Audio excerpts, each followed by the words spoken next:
A 20-year-old man was charged on March 15 with first-degree assault in last week's shooting of 2 policemen during a protest rally in Ferguson, Missouri, a crime that shocked a city that has been devastated by months of racial strife.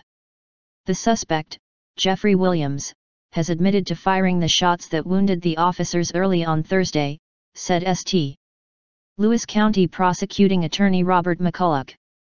The gunfire rang out just after midnight at the end of a rally to call for sweeping reforms in Ferguson, where an unarmed black teenager was shot to death by a white officer last summer. 18-year-old Michael Brown's death touched off months of protests against law enforcement's treatment of minority groups in Ferguson and around the country, and led to a U.S. Justice Department probe that found pervasive racial bias on the part of the city's mostly white police force. Williams was arrested after a massive manhunt, with the help of tips from the public and video evidence, McCulloch told a news conference. An African American who had been on probation for possession of stolen property, Williams told investigators that he was not targeting police but was shooting at someone else, McCulloch added.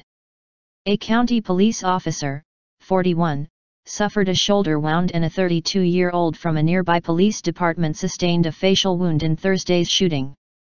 Both were treated and released by a local hospital. Williams, whose bond was set at $300,000, appears to have fired a .40 caliber handgun from a car, McCulloch said. A handgun was recovered in his residence and matched shell casings found at the scene, according to McCulloch, who said that although Williams appeared to be the only shooter, other people may be charged as the investigation continues. This arrest sends a clear message that acts of violence against our law enforcement personnel will never be tolerated, U.S. Attorney General Eric Holder said in a statement. The shootings took place just hours after Ferguson's police chief resigned in the wake of the scathing U.S. Justice Department report. Chief Tom Jackson's resignation followed the departures of the city manager and a municipal judge. News of Sunday's arrest was greeted on the streets of Ferguson with a mix of relief and a sense that the protests would not fade away. I just hope they got the right guy, and that he gets what he deserves, said Gussie Clower, a 60-year-old professor at St. Louis University, adding she thought the arrest would have no bearing on the street demonstrations. The protests seem to have a life of their own, she said. But the news also prompted a show of support for Ferguson's beleaguered police force. Dozens of people gathered in front of police headquarters, many of them holding signs reading "We support the badge" and "Thank you police."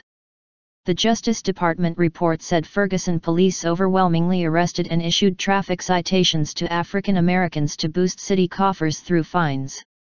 That helped create a culture of distrust that exploded in August when city police officer Darren Wilson fatally shot Brown.